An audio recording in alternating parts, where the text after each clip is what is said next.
listening to A to the K. A to the K. A to the K. A to the K. A to the K. A to the K.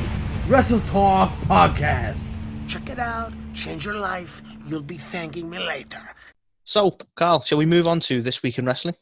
Let's move on. Let's do it. So, kicking off with Raw, as we normally do. So the card for this week's Raw, we got to see Randy Orton calling out Bray Wyatt, and then we got a Firefly Funhouse segment. We got Asuka taking on Shayna Baszler, with Asuka picking up the win. We had Ricochet teaming up with Dana Brooke in a mixed tag match against Slapjack and Reckoning. Okay. For some reason, with Ricochet and Dana picking up the win. We had Miz TV. I was worried we weren't going to get another one of those. That's it. As long as we get, as many TV segments as we can, that's all that matters. If they don't do Miz TV on a weekly basis, I'm just disappointed. Well, exactly. You know what I mean? I mean, it can only get better if you have, Firefly Funhouse and Moment of Bliss and every other possible thing. But yeah, unfortunately, we didn't get Moment of Bliss this week, which was a shame. That is a shame. We did get Miz TV, and the special guest was AJ Styles. We had Kofi Kingston taking on the Hurt Business's own Shelton Benjamin, with Kofi picking up the win. And then we had Kofi Kingston taking on the Hurt Business's own Cedric Alexander. But this time, Cedric picked up the win. That was a weird setup. He was a bit, wasn't he? Yeah. And the big thing there was that Cedric has now got wins over both members of the New Day. So, okay. Okay. There's a bit of a long way to go about it, but okay. Yeah. We had a 3-on-2 handicap match, which was set up earlier in the night, with AJ Styles teaming up with Miz and Morrison to take on the team of Drew McIntyre and Sheamus, with AJ, Miz, and Morrison picking up the win because of something that may have happened during the match, which we will come on to. We had, for some reason, Bobby Lashley taking on Jeff Hardy, with Bobby Lashley picking up the win. And the main event of the evening, Anthony, Randy Orton earlier in the night called out not the Fiend, but Bray Wyatt. And you know who won? Stupid. No one, because it was a no contest with shenanigans. Well, they're so close. So close to having decisions in every match. So close. So yeah, that was the rundown of the card. In terms of the highlights, you know what? All in all, it wasn't a terrible show, to be fair, at least by Raw standard. So the highlights... The Raw standard. by the Raw standards. So from a highlight perspective, so the Firefly Funhouse segment, again, was good. Now, I've seen a few people kind of being a bit like, meh, about it, but let's be honest, I haven't religiously watched SmackDown. That's your gig. And mine is Raw. And, I'll obviously tune into SmackDown and, watch it where I can. But yeah, so for me, the Firefly Funhouse feels a little bit more, shall we say, refreshing than it might be for anyone. Yeah, I get that. Yeah. Watches both shows like religiously kind of thing. But yeah, I thought it was good again. There was no Alexa this week though, which actually was a bit of a shame, to be fair. I don't know. I've kind of got used to them too as a little bit of a tag team. Yeah. Quite enjoyed it, but do you know what? It did feel different again, which is what you want from these kind of segments. This time it was like a game show concept. And ultimately hyping what the Fiend is going to do to Orton at TLC. So, yeah, it was a little bit of fun. And, I kind of like the fact that Orton called out Bray instead of the Fiend. And I like the fact that, we're still kind of differentiating these two characters of, Bray is still, badass in his own right as this wrestler. To be honest, the only thing that kind of bugs me is the fact that they insist on calling him the Fiend Bray Wyatt instead of just the Fiend. Yeah. Like, that kind of bugs me when he's coming to the ring because it, like, in his own psyche, he separates the two. Yeah. Character-wise, you can call out Bray or you can call out the Fiend. So why don't we just roll with it fully and have him introduced as either the Fiend or Bray Wyatt? Well, like, looking back to Foley, and you had Dude Love and Cactus Jack, and it wasn't like Cactus Jack McFoley. Or like but Dude Love I McFoley. reckon if you had Mankind in today's product, Vince would absolutely insist that he's called, like, Mick Mankind Foley or something like that, just so we don't forget who it is. Yeah. Because it's definitely gone a bit mental, hasn't it? Definitely gone a bit mental. Which, to be fair, the attention span has dipped, hasn't it, in the world? But, I mean, come on. Not that much. But anyway, yeah, so I thought that was pretty good. right, I want to be very clear because I am talking about the highlights. Miz TV was not a highlight, and I'm very clear about that. But Drew McIntyre, his promo was excellent, and he's been very hit and miss for me. And I think it's really evident when he's given, stuff that he has to basically recite versus the stuff that he just kind of comes out with. And this wasn't a completely unscripted promo. There was WWE stuff in there, but at the same time, I still enjoyed it. So there was he called them Jackass and the Beanstalk, which I don't know. That's funny. He basically made reference to Ms. and Mrs., which is obviously them saying plug the show on the TV because we want people to watch that as well. Of course. Obviously, he's there saying that Maurice has got Mrs.'s original balls in his purse, so obviously he's now replaced them with the balls of his sidekick bitch, which I thought was hilarious again. So yeah, that bit. I don't know. I thought it was a stronger promo from Drew, even though you could tell it was still pretty scripted, which is a bit of a shame. Yeah, I think there might be something to that, though. I think he might be getting a little bit more comfortable with the scripted stuff, if that makes sense. He's obviously prefers, and I would genuinely say much better being off the cuff, but except for Claymore countdowns and stuff. But that's not really a promo; it just kind of bugs me. But I don't know. I think he's just sort of. I don't know. I think people don't really consider the fact that he's still he's thrust into the sort of the top of the card, the championship role, but he's still sort of finding his feet, really. Let's be honest. Yeah, as a champion. And yeah, I don't mean I don't want to shit on him because it's definitely much better than some of the stuff he's had to work with for a while. Like when he was making his ascension to being the champion, he seemed like he was just doing his own thing, and that was infinitely better than what he does. But at the same time, this was a promo that felt a bit refreshing for Drew over the last few weeks, and through no fault of his own. But it just, I don't know, it was a bit better. But I think any time he comes out and he's not just going Claymore and waiting for like a response, I think we're good. Yeah, defo. But yeah, I also want to just call out as a highlight just the subsequent match after the setup. So as I mentioned, it led to Drew McIntyre and Sheamus in a 3-on-2 against AJ, Miz and Morrison. And you know what? You can check back, guys. I've called this. I said I wanted it to happen at WrestleMania, and I don't know. Maybe people thought I was crazy, but we accidentally saw Sheamus hit a brogue kick on Drew. And it was kind of like, and that's what ended up costing them the match effectively. So it was kind of like miscommunication. It was accidental, blah, blah, blah.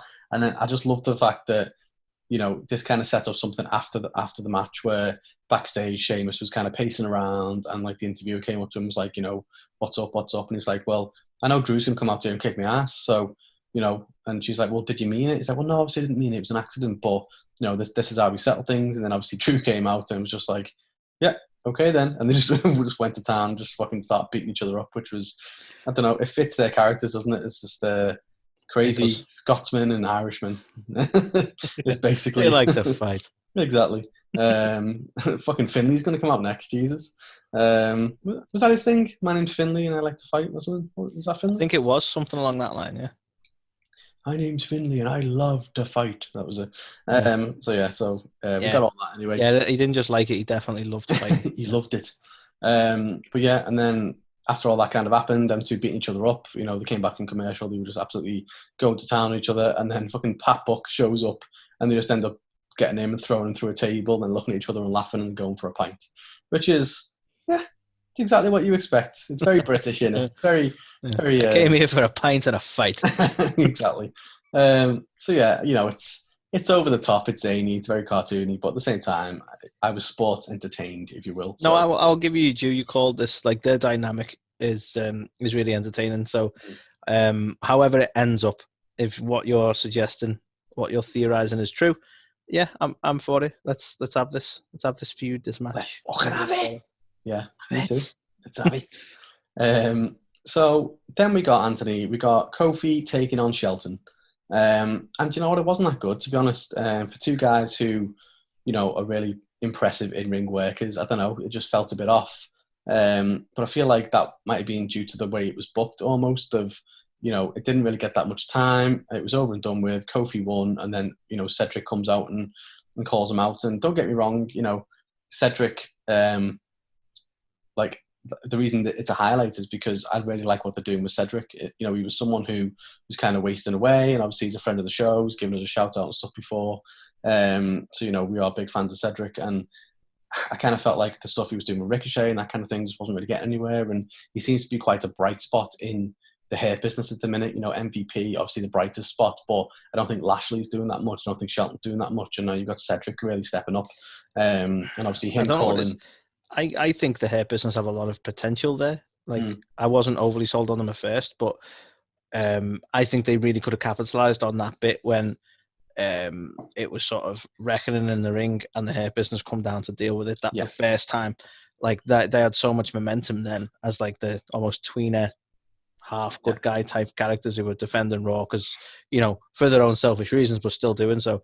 And they could have used that momentum and built them from there. And all they've done is go, okay, MVP's US champ, then he's going to lose it, but then Bobby's going to win it, and Shelton might have the 24/7 title a couple of times. I don't know, and it's I don't know. The completely book agree. in itself is just a bit weird.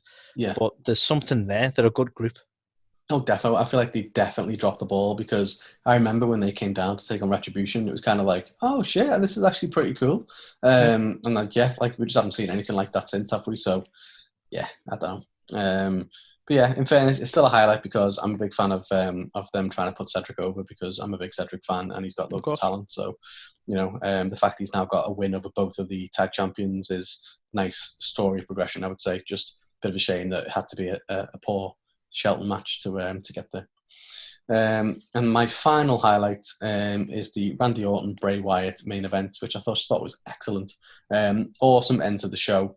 I like the way that it was back and forth, and Orton kind of proved, well, do you know what? I can beat Bray Wyatt because effectively he had him beat.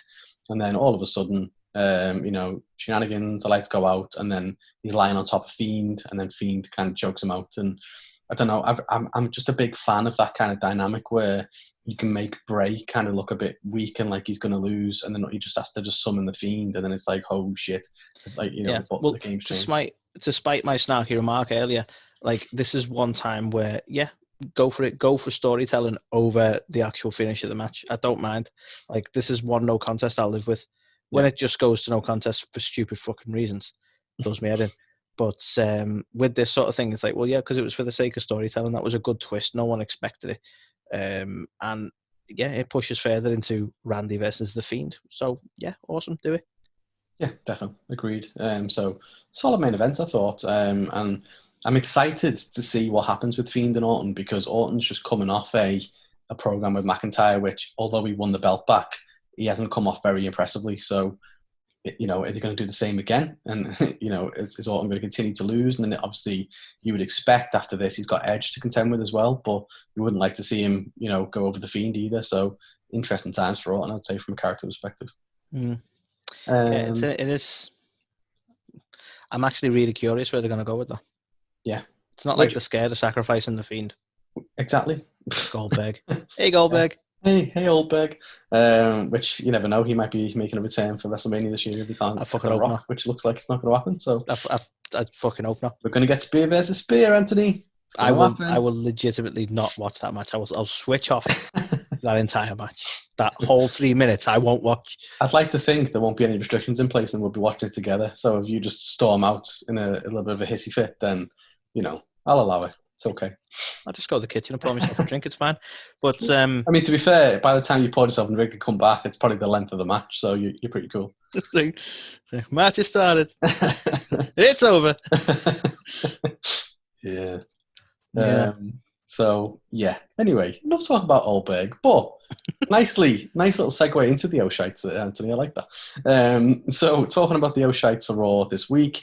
So we had Asuka taking on Shayna Baszler, and I don't know, it didn't land for me. Like a while ago when Heyman was here and he was booking Shayna as this kind of beast and stuff like that, then I would have totally been down for Asuka and Shayna, I think. But the way it's gone and the way the characters, there was more emphasis on the whole Lana and Nia thing than anything that was actually going on in the ring. Do you know what I mean? And I don't know, it was just what? Yeah, and it was just I don't know, a bit of a distraction. And then a roll up, and I just feel like that happens too much as well. Something happens on the outside, someone gets an easy roll up, and you know me, I'm a stickler, and it goes back to my old, GPW days, and I can't remember who it was. One of the trainers said to me, like, I don't get what the thing is in wrestling today, where you have people lying down and they don't even look like they want to kick out of something. Yeah, and that's why, well, there's no possible way I could get out of this. I'm just going to like do you know it. what I mean? Like, for me, wrestling, a win should be someone has been knocked out to the point you can't kick out because they're knocked out. Like, don't get me wrong, there's been amazing matches that have been finished with a roll-up or something, and it's made sense, but they've looked like they're trying their best to get out, and they just couldn't do it. I think that's the thing. Is like, even if your shoulder's down, you're not knocked out, but you just can't struggle out of it. It still works. Exactly. It's the fact that you don't struggle at all. It's like, no way I can resist this. Like, that's it. And we know it's fake, blah blah blah, but I don't know. It just it never sits well with me. Do you know what I mean? Especially, it's like every kick out's at 2 or like 2.5, and it's very rare you see like just kick outs at 1, because, well, why would they be down for a 2 count? You've just like swept them. Do you know what I mean? It's not like you haven't done anything to them. So I don't know. Slight sidebar though, kick outs at 1 is a great name for a band. Speaking of sidebars, is he a new member of Retribution? Nice. See what I did there. But yeah, so that wasn't a fan, and you can buy our sidebar CD on a2thek.co.uk in the merch section, because I'm assuming we're going to be a band now, because why not? We do what we want. Why not? That's what we do. We do what we want. We do what we want, and we want what we do. Something like that. Yeah, Wait, I like it. I don't know. It sounded good in my head. And then the final O'Shite, Anthony, which is surprising because I've had more highlights than O'Shites this week, is... So we had promos from both of the teams ahead of the tag match. So the tag match was Dana Brooke teaming up with Ricochet to take on Retribution members, and they basically had like a lot of promo activity for this. We had a lot of time spent backstage with Ricochet, with Dana, a little weird dynamic between them two, and like, oh, she's pumped up and I'm going to get behind her, blah, blah, blah. You had Ali going, we're Retribution and we don't like to lose. Blah, blah. And then the match lasted about a minute, and, they spent about 10 minutes hyping it up for a 1-minute match in which the whole end game of it was, well, okay, Ali's not happy with Reckoning again. She kept her mask on this week, which is great. But is it? Is it really? So, it definitely was, I don't think it was intended last week. It was definitely a botch, but... you know what? I'm all for them. Like, if something happens and they want to try and work with it and work it into a story, fine. Yeah. My problem right now is they seem to have overlooked the fact that Retribution have done more talking than wrestling. Mm-hmm. And I think now's the time to stop with your interviews, your backstage stuff, and your promos, and have them show themselves in the ring. They've done the talking bit. We know exactly what their mission is. Mm-hmm. They've told us so many times. We don't need any of that shite now. No. Like, I would have happily settled for some sort of promo where we understand why Ricochet and Dana Brooke put themselves together, and then crack on with the match. Because what we want to see is them actually trying to enact the plan that they so eloquently stated. Yeah. So, yeah, I don't know. It was just... I wasn't a fan. I thought it was pretty shit, to be fair. Bit of a waste of time to have that much time put into something for like a 1-minute match with little to no payoff. So I don't know. We had weeks of building up Goldberg, Roman Reigns, and that. Let it go. No, let it go. I'll never let it go. So all in all, Anthony, that was Raw, and do you know what?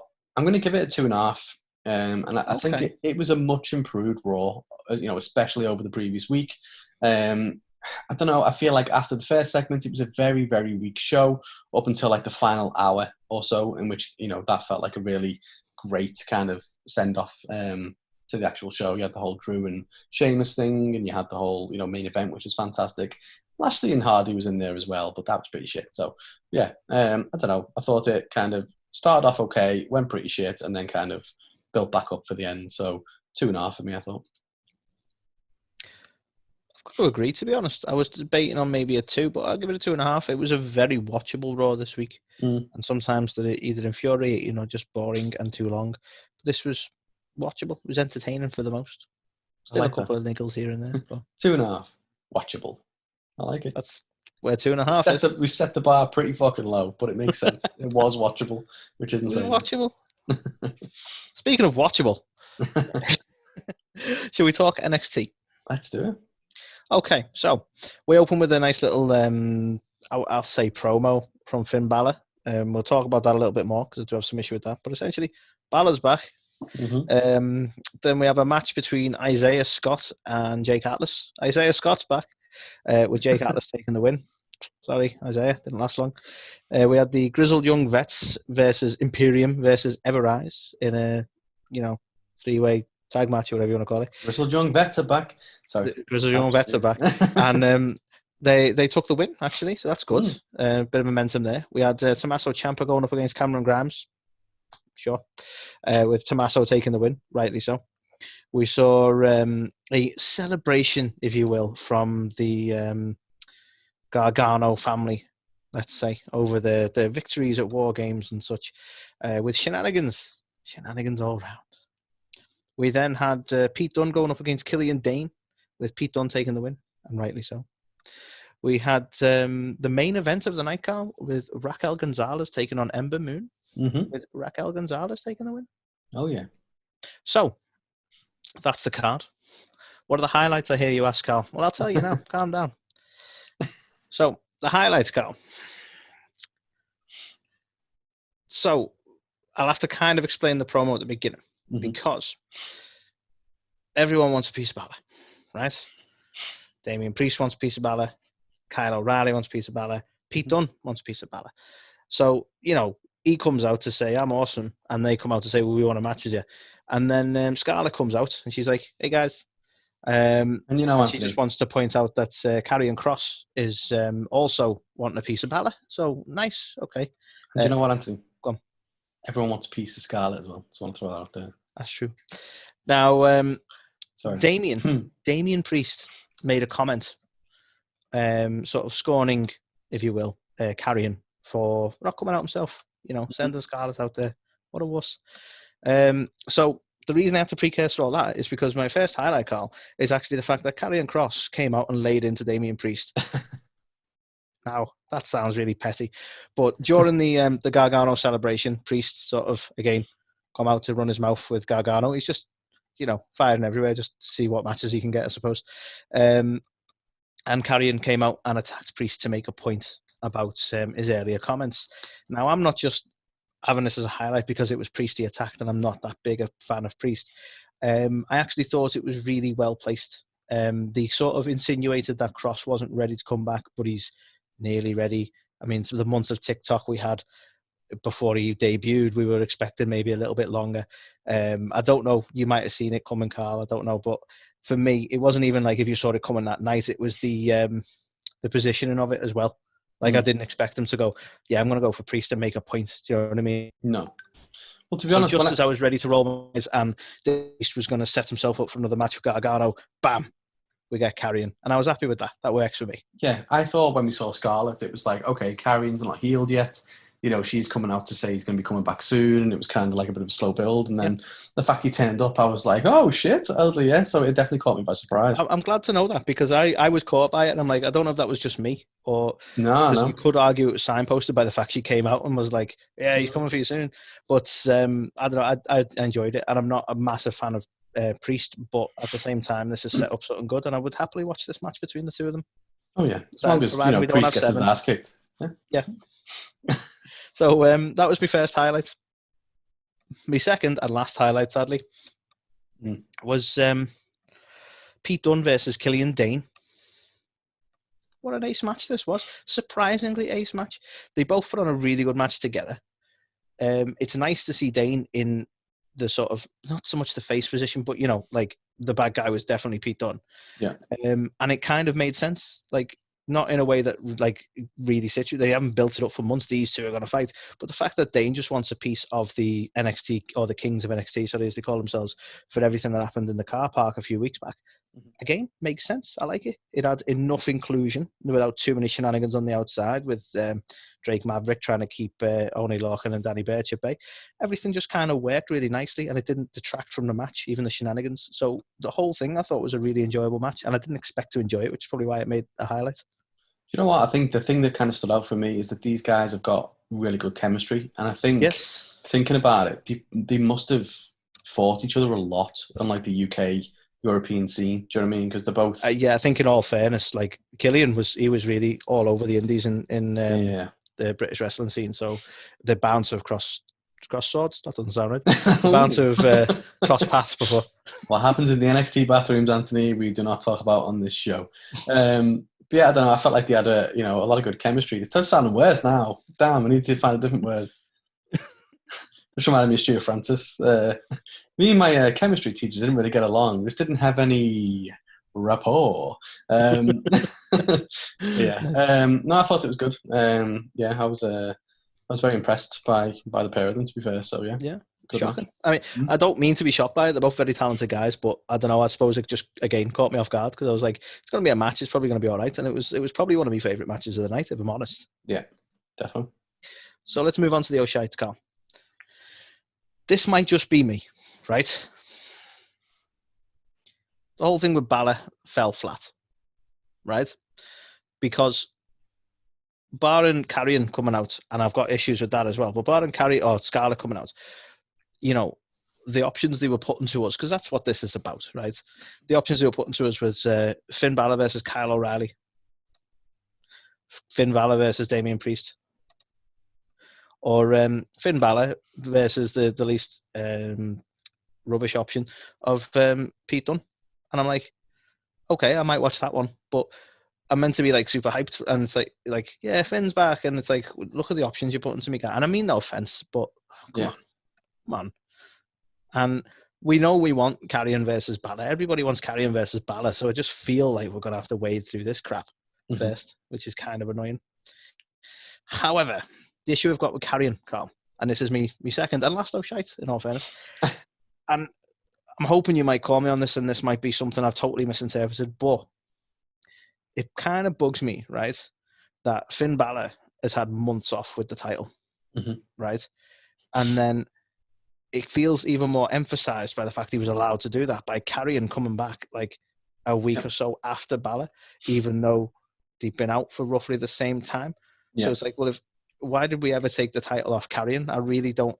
Am I missing something here? Why did he have to vacate it and Finn hasn't? Finn's been off for months, come back and been like, I'm still champ, I broke my jaw, but whatever.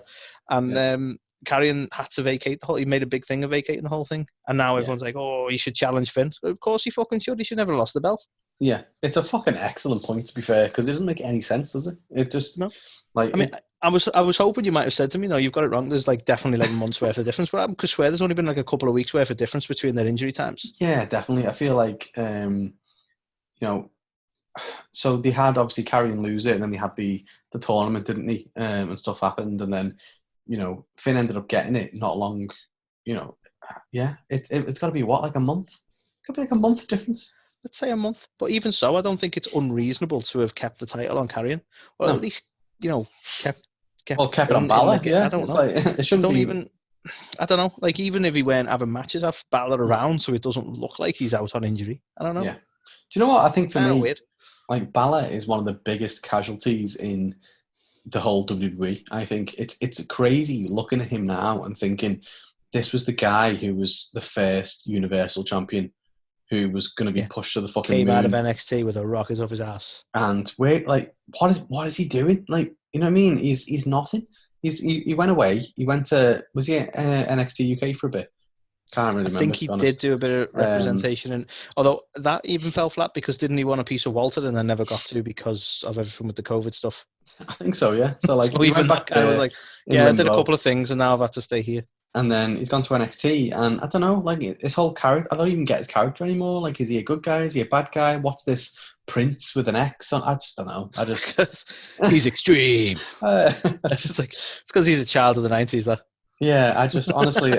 I'm like baffled by him because he was someone I was so like, he was so over with me when he was in the, on the main roster and in his first stint in NXT. And then to look at him now, I just think, the fuck's happened to him? Like, I couldn't give a shit anymore about him, which is a shame. I don't know how you feel about this call. Right? I think everyone who's been involved in the Bullet Club in a higher, like, in the big time WWE platform has fucking failed. Yeah. Prove me wrong. Well, Adam Cole, but he hasn't been on the main roster yet. And a lot of guys do really good in NXT until they go up to the main roster and then they just go there to die. So, yeah, with the exception of him, I agree. But it's only because he hasn't made his way there yet. But Even, hate to say it, even Kenny Omega. I get the impression it was a much bigger deal in the Bullet Club in New Japan. Like, what? I'm only just seeing sparks of him as an awesome heel, and I hope it keeps going, and I hope I'm proven wrong. But what he's done in AEW so far, can you call it his best work? No, definitely not. But yeah, I think purposefully he's done that, same as a lot of because he's obviously he's part of the fucking he's part of it, isn't he? From an executive level. So I think him, Cody, the Bucks, early on were just kind of like, well, let's not make it just about us. Eventually they've got their way there. Don't get me fucking wrong. But yeah, they started off not being that way. But I think, I don't know, Kenny had some amazing matches like with Pac and stuff like that with Moxley the first time. And then you obviously had the dynamic with Hangman Page, which was fantastic in its own right. Why are we talking about Dynamite? Sorry, I'll shut up. That's NXT. Matt, I caused this. I dragged you into this, Carl. As far as the rating goes with NXT, I'd put it in the same category as Raw. Okay. So I'm gonna have to say 2.5. It wasn't really better. It wasn't worse. It was very watchable. But barring a couple of things that was that's really good. It was just a normal week, I suppose. There was nothing even carrying Cross coming back because I had my issues with the whole title scene. Even that was a little bit Yeah. But not I'm still glad to have him back. Okay. I wasn't actually going to give it as high as Raw, which is interesting. So I was going to give it a 2. I felt like there was maybe a little bit too much filler in there, and I don't want to say that in a really bad way. One thing that we didn't talk about was a highlight, which I thought based on War Games that they were going to push Raquel Gonzalez based off her showing, and I'm kind of on the fence with it because yes, they seem to be doing that, but then Ember Moon's only just come back as well, and I'm like, well, it was kind of an odd matchup. Yeah. And to be honest, the inclusion of Rhea Ripley as well, kind of I don't know, what are we aiming for here? But I wasn't really kind of excited or offended by that, so it never made me list in any sense. Well, exactly the same. The fact she won, I was like, oh yeah, she has won. Then I was like, well, hang on. Thinking about it, the way they've done it isn't great, but I don't know. I was gonna give it a 2. I don't think it was as strong as Raw, just because I felt like there was a little bit too much filler. But I thought, amazing that Carrion is back. I keep going to call him Killer. Carrion is back. Scarlett's back. He ain't no killer. Fantastic. So yeah, I thought it was okay. It was decent. Okay. Fine. You have your half a point, Carl. I will. I don't care. That's the whole reason we introduced it, just so I can be like, haha, I don't rate it as highly as you every week. But, Anthony, we got AEW Dynamite. Yeah, you did. And it's not Winter is Coming, because that was the previous week, so I don't know why I've left that on the document. Winter came. Winter came. We saw, we came, we wintered. And the card for this week's Dynamite was, we had a show opener of the Young Bucks taking on the Hybrid 2, with Young Bucks picking up the win. We had Sting talking after. When you wrote down on the notes Sting talks, and I'm like, oh shit, it's like Miss TV. What? It's a very common theme in Dynamite. I've got Sting talks, Shaq talks, and Kenny Omega talks. So there was three guys talked. So we'll have them as segments. We had FTR taking on the Varsity Blondes. Shout out to Griff Garrison, making his way Griff, back you're onto on the main Dynamite main show. And it was a fucking awesome match as well, to be fair, with FTR winning. And do you see what I mean about Griff? He's got some air. He's got some fucking air, tell you. Air Garrison, fuck Air Jordan, tell you. But yeah, that was awesome. We had Dustin Rhodes taking on 10 from the Dark Order, which... Wow, 10 on 1. Yeah, 10 on 1. Sorry, press 10, Vance. But yeah, code name 10. And Dustin Rhodes picked up the win. As I said, Shaq was on there for some reason. It was shite. We'll tell you more about that. I mean, Shaq's known for his talking. Yeah. We had a Inner Circle ultimatum based off the fallout that happened the previous week. We had Eddie Kingston, Butcher, and The Blade taking on Lucha Brothers and Lance Archer. Got some problems with this, so I'll talk about that as well. Yeah. We had Abaddon taking on Tesha Price, with Abaddon, the crazy little psychopathic bitch, picking up the win. Big fan of Abaddon. Yeah. Kenny Omega is another guy who talked this week based on his actions after winning the belt last week. And the main event of the evening saw the Dynamite Diamond Ring on the line, apparently. I thought it was going to be for a second one, but it seemed like they were going for it on the line. Pretty sure I saw like posters with MJF wearing multiple rings, suggesting that there were going to be other Dynamite rings. Yeah, it didn't seem to Unless play Tony out that way, Khan which looked is and weird. went, no, that's way too expensive. Exactly. I ain't paying that. You can have it on a poster and that's it. But yeah, MJF did end up picking up the win. So he's retained, I guess. I don't think he's added a new one, but that was the card anyway. He kept his ring. Okay. He kept his ring. Crossing swords and keeping rings. That's what we do on this show. So the highlights for the week. Again, as has become pretty much as expected on Dynamite, another solid opener. So we had the Young Bucks taking on the Hybrid 2. Do you know what? It's not the strongest match and the strongest opener that we've had in a while. To be honest, I'm starting to feel a little bit uneasy about Matt Jackson at this point, because we know he's pretty fucked up, and I don't even think he can. He's not that good of a seller. Like, he looks like he's in fucking pain in that ring. Yeah, I'm half expecting a super kick one day and you just see his foot come flying. Yep, that was the last tendon. Yeah. Joking aside, though, it's nice that not to digress from that, because I totally agree. I think he needs to have a little bit of time now, and I don't know if they're going to write that in sooner rather than later. But it's nice to see the Hybrid 2 getting some TV time. I feel like we've been getting that last few weeks, and they're getting a little bit of attention, and it's good. We need to build some other people up. That's it. We've seen a lot of the the de facto matches that you want to see. We've seen FTR and Bucks. We've seen which didn't really have the build it should have, but it was a great match. We saw Hangman and Kenny. We've seen a lot of good matches now with the Bucks. But yeah, I think you're right. They're starting to build up other teams to the point where it's like they've kind of got this angle now where Young Bucks are wanting to give up and coming teams a shot. To see, like, if they can beat them, then they'll get a title opportunity, which I've always had a bit of a problem with, to be fair, a little bit. Just like, well, if you can beat us in a non-title match, then we'll give you a title match, and it's like, well, but at the same time, I don't know, it gives opportunities to other tag teams. So yeah, I'm a big fan. I think overall with Dynamite this week, it was nice to see the Varsity Blondes and TH2 on the main card, showing that they're awesome tag teams. Mm-hmm. Like, fair play on both counts. Yeah, agreed, massively. What we also got to see this week, Anthony, was Sting. It was Sting.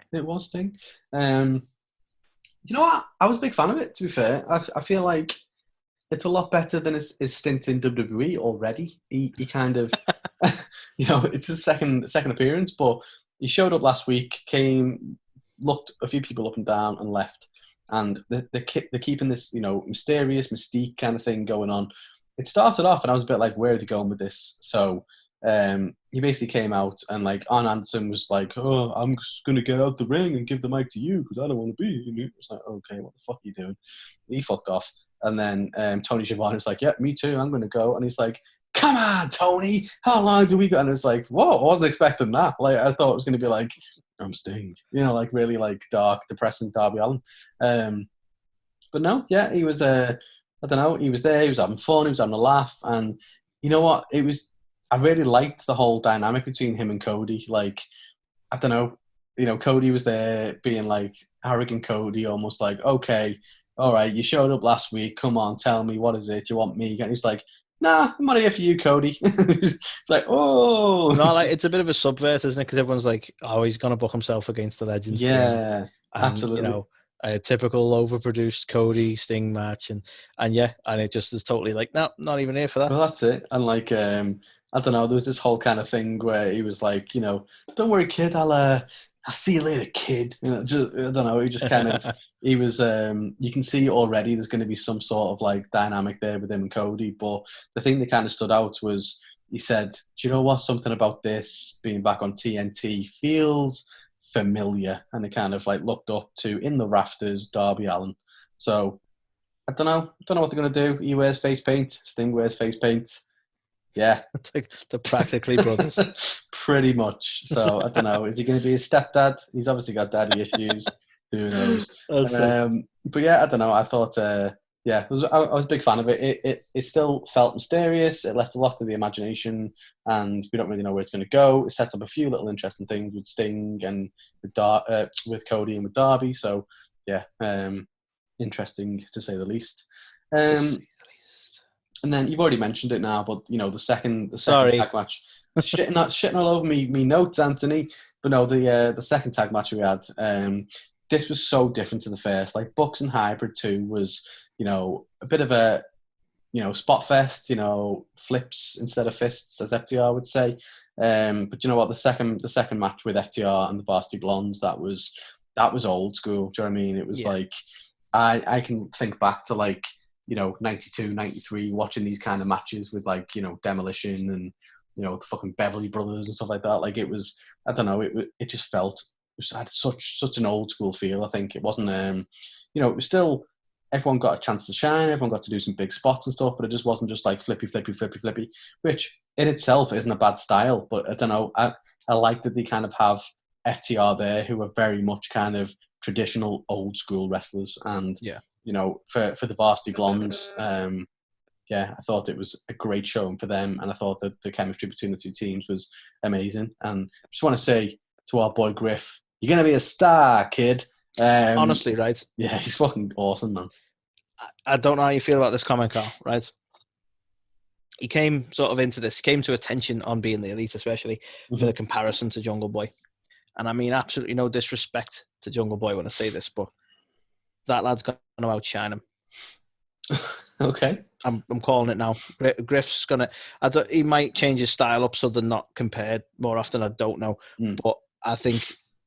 he's going to I don't know. I've just got something in my gut saying he's going to outshine him. He's going to end up being a bigger star. Yeah. Sooner, anyway. I don't know. Do you know what? I don't even think that's similar stylistically, other than the fact they've got really long curly hair. No, that's what I mean. I mean, when I say style, I think it's just a case of like he might change that up. He might sort of lose the hair or whichever. Or just change the attire so it's not just like the trunks and the long hair. So you can like a very, very casual person would make that comparison. Just something to make him more defined, I suppose, at a glance. But I honestly, I could see him outshining him. I really can. And that's no disrespect to Jungle Boy. Jungle Boy's awesome, talented guy. I don't know. I see something in Griff. Yeah, defo. I mean, it's crazy, really, because both of them are phenomenal. Like Jungle Boy, some of the matches he's had, I'm just like, he's going to be a future, definitely a TNT champion, maybe a world champion one day. But Griff, I don't know, like, I don't think they're even that dissimilar in terms of age, but Griff just feels like he's got this raw potential that if they could do something with that, like as you say, he could be a megastar, man. He's got the athleticism, he's got the look, he's working on it. All it's going to take for me is there's going to be some sort of breakout moment, similar to what happened with Britt Baker, right? Yeah. Going to be some sort of breakout moment that just gets people hooked. And it's like that defines him. Like, to be fair, as I said to him when we interviewed him, it was kind of that whole thing with him and MJF. Yeah, to be fair, that was like senior and angle. You know what I mean? And I feel like AEW haven't really done that much with that. So, I'd like to think. I worry that they probably didn't see it at the time because MJF's a young guy as well. I don't think they'd have seen that comparison. Yeah, I think it's a very fair comparison, and I totally agree with it when you made it. But I worry that they probably didn't maybe capitalize on it quick enough because they didn't pick up on it quick enough. Yeah, no, definitely. But yeah, definitely bright future. So excellent match as well. Another highlight. So I'm actually quite liking the stuff now with Hangman and the Dark Order. And I really want to highlight again just John Silver. I just think he's so good, man. He's really growing on me. He is like the I keep using the term now, sorry.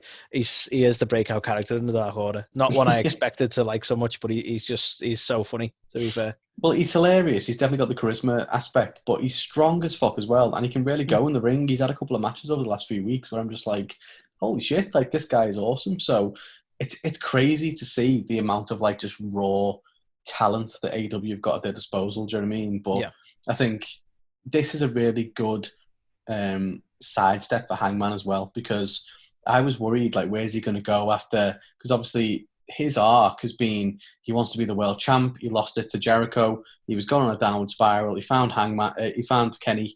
They formed a tag team, and it was like going riding high. There was stuff going on with the Elite, blah blah blah, and then lost the belt. He's rock bottom again, and now he's turned to the Dark Order, and just from an arc perspective, it's so fucking good. Like, yeah, to be do you fair, know what I mean? And WWE pride themselves as being like, storytellers, and like, if you watch the Beyond the Mat with Vince, he's like, we make movies, and it's like, but movies have a beginning, a middle, and an end, and it's thought out. And do you know what I mean? Like, I just feel like AEW do such a fantastic job of long-term booking, and I think I this is agree. the Well, look at perfect. this, like you say, the fact that we can totally understand how we'd end up drawn into what is a cult, essentially. Yeah, That's come from the story work. yeah, 100%. It And hasn't come way the fuck out of nowhere, like no. Colt Cabana. Well, yeah, exactly. And, that is a fantastic point as well. Anyone going, oh, these guys are just fucking fanboys. No, AEW gets shit wrong all the time. Yeah, And it Colt doesn't Cabana always is a work. prime example of that. That was fucking stupid. And they just seem to have lost, like, they've dropped that now because Brody's out injured. So it's just like, well, where's Colt now? Like, okay. Yeah. The only reason he was ever in the Dark Order is because somebody backstage went, Colt Cabana. Oh. Yeah. I'm surprised that wasn't a t-shirt, to be fair. Definitely. But yeah, I digress. No, I'm quite a fan of that, so I'm excited to see where it goes. I'm also a massive fan of Abaddon. I just think, they've done such amazing work to make her look fucking strong and crazy as fuck. They really booked her strong. And do you know what, totally as well? right on that. Like, Sheeta, she is a really good in-ring worker, but some of the matches she's had have been questionable at times.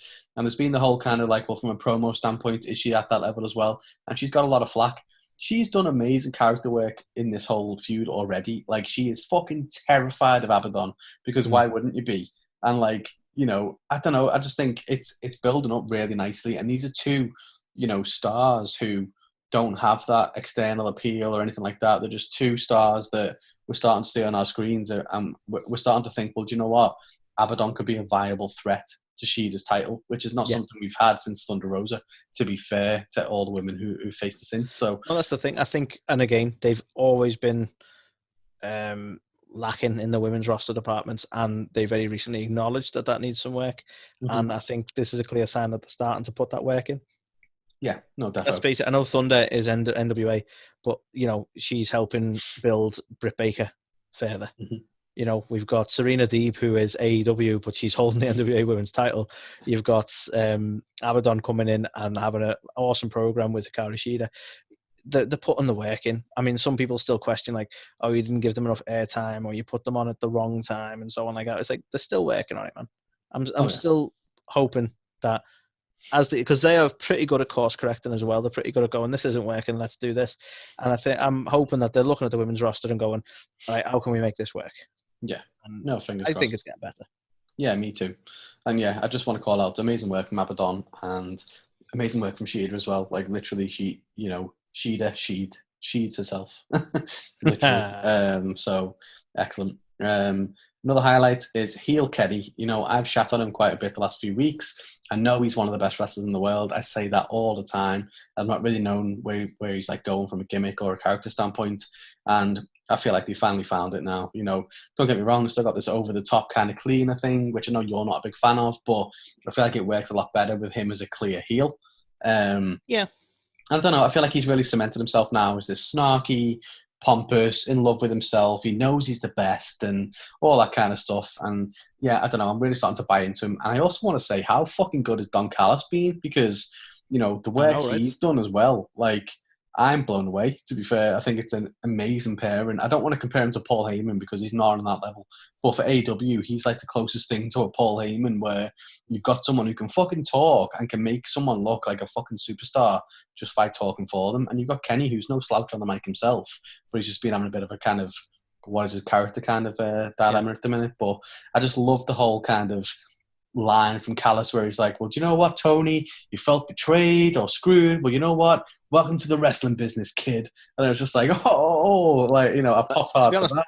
It's weird. I'm surprised this hasn't happened sooner, but I love the fact that is just like not so subtle, but not a direct sort of attack, but like a subtle acknowledgement of like, yeah, you are new to it. We've all been here longer. You may have a passion for the business, but you're the new guy, you're green, and I like that. It's something that they don't seem to acknowledge with Khan. Yeah, definitely. No, 100%. So yeah, I was a massive fan of that. And I thought, I don't know, I really like the idea as well, where they're like, well, do you know what, AEW wouldn't exist if it wasn't for Kenny in New Japan and Don and the stuff he did and stuff. So yeah, I don't know. I'm proper a big fan already of Kenny. I feel like it's the stuff where he won the belt and he ran off to Impact, which I did actually. You know what? I'm going to admit it. I watched a bit of Impact, and we already said how can we fit this much wrestling in, but like I wanted to see it, and by all accounts, so did everybody else, because you can look and you see the demographic data and you see the views. It had higher ratings in the demos for Impact than fucking NXT. Do you know what I mean? So it's like, well, holy shit. So it's definitely doing the job. Definitely, it's a win-win partnership right now. Oh god, yeah. And I feel like as well they teased like there's more to come. So are we going to see New Japan? Are we going to get to see fucking Tama Tonga and stuff like you've been hoping for? Like, to be honest, don't know. And it's nothing against AEW, but I enjoy both products. So I want Tama Tonga in WWE. Yeah. I want Tama Tonga to go for Roman Reigns. That's what I want. The family feud's already there. But nevertheless, yes, let's get these relationships working. I mean, it feels exciting to be kind of in the wrestling world again, because it's almost like the old territory days. And don't get me wrong, I'm not acting like I was there for that, but it sounds so exciting to think, well, in this territory you had Buddy Rogers, in this territory you had Ric Flair, in this territory you had Dusty Rhodes, and like you go around and you're like, well, fucking hell, you had these megastars, and now you're starting to see these megastars starting to connect with other companies, and it's exactly what you want for the wrestling business. You don't want to be, and WWE's approach to that is, well, we'll just fucking sign everyone, and then that way, they don't have to come from other territories because we own them. But it's like, well, AEW are going for the route of, well, we don't want to sign everybody, but at the same time, wouldn't it be great to see AEW's champion take on Impact's champion or New Japan's champion? It's like, well, yeah, fucking would. That makes me laugh though. Like, people on the internet are very like, oh, WWE don't even care about AEW. They're not even on their radar, and so like, I hope they care, because competition's good. I want them to try and outdo each other. That's how we end up with the best product. Yeah, absolutely. So that was definitely a highlight. And then I also just want to call out MJF and Orange Cassidy in the main event. I thought it was just really, really good. I've not spoken about the whole Inner Circle kind of ultimatum thing, because it was a bit underwhelming, if I'm honest, because nothing really changed. It was like, let's all agree to get along. And like, don't get me wrong, I laughed when Hager and Wardlow had their little to-do. Well, why does he keep staring at me? But like, even at the end of it, they're still staring at each other. Guevara and MJF, they had their thing. They shook hands, but they still hate each other. You can see that. So it was just like, there wasn't really a resolution there. But, I wanted to mention it anyway, even though, it's not bad enough to be a no shite. It was not some of the work we've been used to with the Inner Circle. No, defo. But yeah, the match itself, I thought, for the main event was really, really good. I thought Orange Cassidy is definitely a breakout star. MJF, we know, is just incredible. He's definitely, a fucking future legend almost, because he's so, so good. So yeah, I just thought excellent end, and MJF managed to win with the Inner Circle. So it kind of, I don't know, it worked a little bit, but yeah, it just wasn't amazing. But speaking of those shites, so I've got a couple actually, which is interesting for AEW. And firstly was the Shaq interview. It was bad, Honestly, it was so bad. And I knew it was going to be, to be honest. Like, Shaq is one of these people who, by himself, is an intimidating figure. Just his sheer stature, the presence of the man, he's an intimidating figure. And then he opens his mouth. Yeah. Cuts his intimidation in half. Sorry, Shaq. Exactly. But it's true. But you know what? I don't know what it. I just don't know what it was. He was just kind of there. He looked disinterested. He was just kind of like, well, yeah, I'm here and I quite like this other girl that we got in, and she broke your arm, Brandy, but yeah, maybe you should watch yourself. And she's like, you're disrespecting me, and then like threw water in his face, and like that was the segment. And I'm like, well, hang on a minute, Brandy, like a couple of weeks ago, was one of the fucking major highlights of the show. The way she came out and fucking went absolutely apeshit was incredible. And then to go from like that to a shitty backstage segment where she gets her arm broke to then some weird thing with Shaq, I don't know. It wasn't good. And I think I don't want to blame Brandy because she's probably working with what she's working with, but yeah, Shaq was awful, to be fair. I expected so much more from him, which is probably silly on my part because, as you said, he's there's nothing that tells me any reason why I should expect that. But yeah, not great. Yeah. Another O'Shite is we had a 3-on-3 match, which was a bit all over the place, to be honest. I don't understand, right? So we had this whole thing going on with Eddie Kingston, his little, tribe guys, and then Pac came back. Pac was back, and we were made up, and he's got the Lucha Brothers with him. And then out of nowhere has come Lance Archer, who's got some weird little rivalry with Kingston because of the thing that happened in the Battle Royal. Where's Pac? What happened to Pac? Pac was back, and he was with the Lucha Brothers, and now it's fucking Lance Archer and the Lucha Brothers. I don't get it. Like, where's Death Triangle? Doesn't make any sense. Yeah, it's a bit weird, that one. Doesn't make any sense. There's no reason. They didn't even try and write that out. I don't know. No. He's having a lie down. No, exactly. So we just didn't hear any reason why Pac wasn't there. The booking of it was overbooked again. So Penta was taken out really early. That was the main reason why they allowed Kingston team to pick up the win. I don't know. I just thought they could do much better with it. I wasn't a fan. Yeah. Now, so I spoke about MJF and Cassidy, and it was a highlight, I thought. But the finish, again, was overbooked to hell. So Miro coming out and getting involved made sense. It did, because obviously he's got a thing going on with best friends to a degree, and Orange Cassidy is associated with best friends, so I kind of get it. But, like, really? Like, this is all over a fucking arcade machine getting broken by one of the guys from Best Friends who wasn't Orange Cassidy. And now you've got Miro coming out, beating the shit out of Orange Cassidy, and, just going mental. So I just didn't get it. I don't get what involvement he should have had in that main event. And, they did what has been needed to be done for a while, which is pushing Miro and showing that he's a badass and, a wrecking machine. Awesome. But, like, why? Like, why for this match? Why at the end of this show? It didn't make any sense. I guess it's the point. Yeah. No, I agree with you. So, yeah, it kind of baffled me, to be fair. But, yeah, all in all, I don't want to take away from it from just two O'Shites out of the whole show. I thought it was fantastic. Again, Dynamite is going from strength to strength, I think. And, it's had a bit of a slump, I would say, over the kind of a couple of months ago. And they've really started to, like, find the stride again, I would say. So, yeah, I thought it was a great show. And for me, it gets 3.5 because I thought it was just, there was so many good things about it. Again, there was some stuff like Dustin Rhodes match, which I don't want to shit on I'm going to call him Goldie because that's how I call him. I don't want to shit on Goldie because he's fantastic. He's a great worker. He's a legend. But I feel like they just kind of shoehorn him into stuff sometimes just because he's like Cody's brother. I think you're right. I don't think they've really had a good story for him in a while. No, and it's just kind of like, oh, okay, and stuff like that. But yeah, I don't know. Some of it, there was some bits that just fell off for me, which kind of stopped it from getting a 4. Like for me, it was a 4 show, but I think the fact that we had the whole Dustin thing and we had the whole weird thing with Miro and stuff like that, it just enough of it got to like bring it down. I like the Shaq segment was fucking awful as well. So yeah, they were the only things. It's a bit of a shame really because it was a great show overall, but I can't give it any higher than 3.5.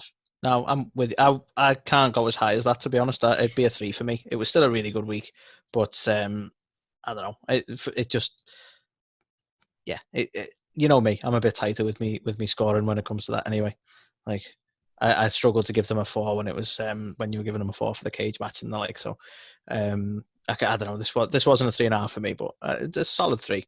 Probably still the best of the week. Yeah, definitely. So let's talk about SmackDown, shall we, Cal? We must. So as the card goes, right, we had Sorry, I'm just reading my own notes. I put Montez Ford BS. That was meant to be versus. So Montez Ford versus Dolph Ziggler. Some more Montez Ford bullshit. With Dolph Ziggler taking the win. We had Big going up against Sami Zayn, with Sami Zayn taking the win. We had Jey Uso. Not really a match. He attacked Owens, but it was a bit of back and forth. So, kind of, but we didn't need a result for that. Mm-hmm. We then had the Riot Squad going up against the new tag team of Billy Kay and Natalya. But that was a riot. Oh, it was a riot. The Riot Squad took the win on that one, as you'd expect. We had Cesaro and Shinsuke going up against the newly formed tag team of Otis and Gable, or Chad Gable, or Shorty G, or whatever else he's been called over the time, I don't know. But Cesaro and Shinsuke took the win on that one. And then we had Sasha Banks going up against Carmella for the title with, would you believe, a DQ finish. What? That never happens. So let's talk about the highlights, Carl, right? First one, controversial, because you're going to disagree with me. I still love the Zayn heel character. He's so underappreciated because you've got Roman Reigns, right? Zayn is like this proper, awesome, cowardly, arsehole kind of heel, like Christian was in the day. And, I mean, look, he took the win by count-out, right? And normally I'm annoyed with shenanigans, but this is such a dastardly, cowardly, heely thing to do that it works so well to his character. I'm still a big fan of what Zayn's doing at the minute, and I don't care what you say, Carl. But come on, agree with me, Carl. Yeah, it's all right. Okay, and your opinion. He's not Christian. He's never going to be Christian, but he's all right. Like you proper talking me down there, aren't you? He's not Christian. He's never going to be Christian. I mean, let's not bring faith into this, Anthony. That's all I'm saying. No, I think he's playing the character really well. And I hate to use these sort of things, but, he took the win without damaging Big E's momentum. So isn't that a good thing? Big E had momentum, I hear you say. Yeah, he did. Anyway, my other highlight, because I knew you weren't going to agree with that one, but it was a good thing, was Carmella. Mm-hmm. And it was the fact that I was actually quite surprised with how well she did in the ring, especially because she's not been in the ring in a while. And I never really rated her as much of a wrestler anyway. Now, obviously, they had to finish it in a way where the title wasn't lost there and then. But the only gripe I would have was probably the DQ finish. But the actual match was pretty good. I was pleasantly surprised. She's come a long way since moonwalking Carmella. That's all I'm saying. I still don't class it as a gimmick change, by the way. It's an outfit change. There's a difference. Lana would be changing a gimmick every 5 minutes. It's not a gimmick change to the point she needed a whole kind of, several week vignette. But who could it be? Who could it be? Slightly difference. She's not the whatever she was of Staten Island. What was she? She was Sutton in Staten Island. Princess of Staten Island. She was a princess of Staten Island. Now she's dominatrix. Dominatrix of Staten Island. Yeah. Yeah. But again, fair enough. I'm not over on the gimmick change, but it was a really good match, and I dare say I look forward to their I dare say that's there's an American audience there. But I'm actually looking forward to the match at TLC on the back of it, to be honest. Yeah, I mean, I don't know. This was it definitely felt a bit fresh, I would say, for Carmella. I think, Sasha's come off a epic year, winning the belt finally from Bayley. And I was kind of like, where's she going to go next? And then, as you've said, week on week, it was like, Carmella, really? This was the one where I was kind of like, okay, she could be, a formidable threat. The whole kind of smashing the Prosecco bottle on her, or champagne, whatever the fuck it was, and then having a little drink afterwards. It was just like good heel tactics. And I think, I agree, she hasn't changed so drastically to the point she needed weeks and weeks of vignettes. But at the same time, she, I don't know, she seems a little bit more credible, if you will. She's refined. I think this is the thing. I don't think it's a full-on gimmick change, but she's more focused, more aggressive. There's definitely decent character work there and decent changes there. It's just like I said, I think the build-up, the way they built it up was like, I think they may have oversold her coming back, to be honest, especially with how long she was gone. But again, that's all in the past now, Carl. It's all behind us. Let's move on to the O'Shites. Okay. I only have one, right? It's not really an O'Shite. It's I've cracked the WWE tag team formula, Carl. Do you want to know how it works? Go on. So what WWE do? They take an existing tag team, yeah, Yep. a well-liked tag team with charisma that people enjoy, that people get behind, that could be built to the moon and potentially tag champions, etc.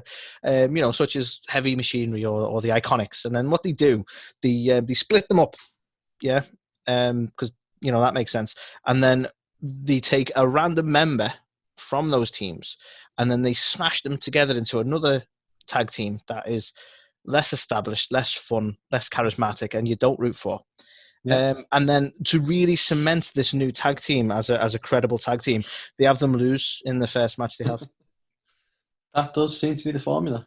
Yeah. It does. And in case you're wondering what are you talking about, twice that happened on SmackDown, twice, Carl. Yeah. So Gable and Otis, yeah, they're squashed. And Natalya and Billie Kay for some reason, which kind of could have worked. Like, I dare say, is it just me or is Billie Kay actually the more humorous one out of the Iconics? Now they've split up, you realise that they're both quite happy people and quite quirky, but she seems the more humorous one. Oh God, yeah. On talk. I think Billy was always running the show. I think the whole thing with her resume and that kind of stuff over the last few weeks has kind of really shown that. Peyton was more of she bounced off Billy quite well, and together they were fantastic. But on the her Iconics own, were awesome. She hasn't really done anything, has she? And I think I've been quite vocal about the fact of Lacey and Peyton together as a tag team is fucking awful because. I want to see Lacey as a main event star. I want to see Lacey Charlotte. I've said this for fucking ages. You've been asking for that is the match to make. It's a stylistic dream. And Lacey, we called out ages ago saying, do you know what? Ages ago saying, do you know what? She needs a little bit more ring refinement. Blah blah blah. She's got that now, and she can be there. She can be in that match with Charlotte, and then here they are just letting her flounder again on a new show in some weird tag team that's going nowhere because effectively they were going to put Peyton as as a solo main event women's kind of character, and then Vince gave up on it. So here we are.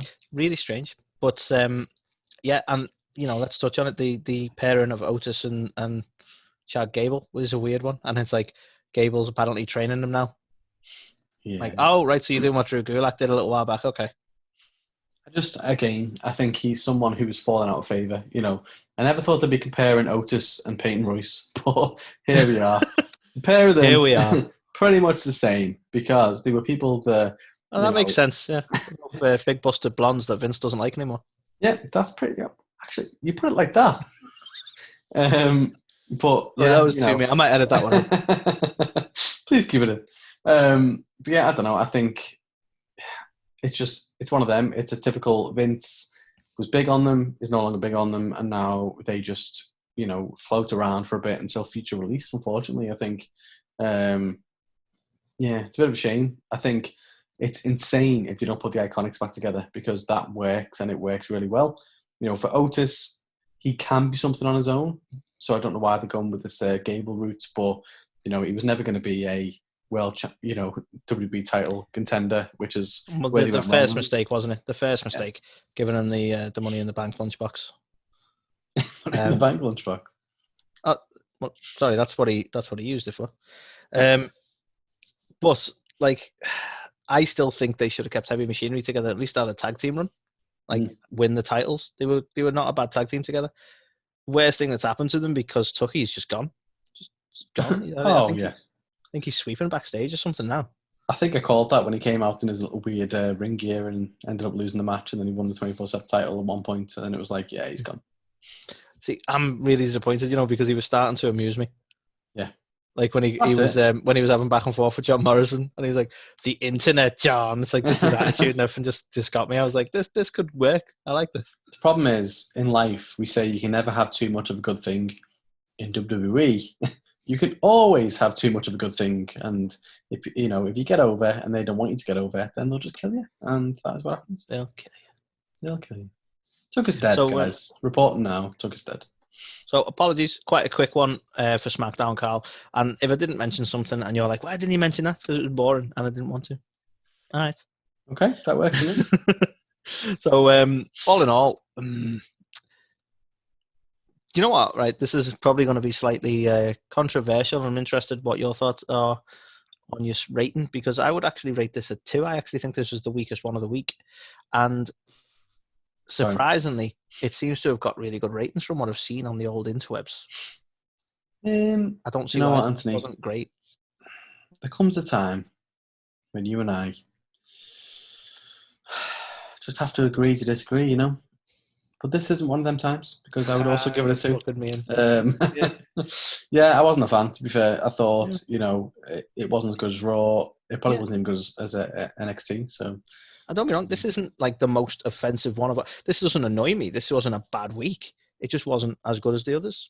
So, I mean, that's why I get to 2. It was okay. It was watchable. Mm-hmm. Not as watchable as Raw, but watchable. Yeah, not as watchable as, you know, Dynamite, but watchable. Not as watchable as NXT, but watchable. You know, not as watchable as paint drying, but watchable. I love it. So that was SmackDown. That was This Week in Wrestling. Monopoly Events presents For the Love of Wrestling, Europe's largest wrestling convention, back in Liverpool, the Exhibition Centre, between the 15th and 16th of May. Guests this year include Olympic gold medalist Kurt Angle, the Icon, the Showstopper, Mr. WrestleMania, Shawn Michaels, 3-time WWE champion, 3-time TNA champion. Things are about to get extreme with Jeff Hardy. 7 times Women's Champion, Diva of the Decade and Hall of Fame star Trish Stratus. Grand Slam winner and the Wrestling God, John Bradshaw Layfield. These and many, many more will be joining us in Liverpool. Find us on Facebook at For the Love of Wrestling. Visit our website, fortheloveofwrestling.co.uk. For tickets for entry and guests, visit ticketquarter.co.uk. That's ticketquarter.co.uk. For the Love of Wrestling, by the fans, for the fans. Hey everybody, this is Thunder Rosa and you're watching or listening A to the K.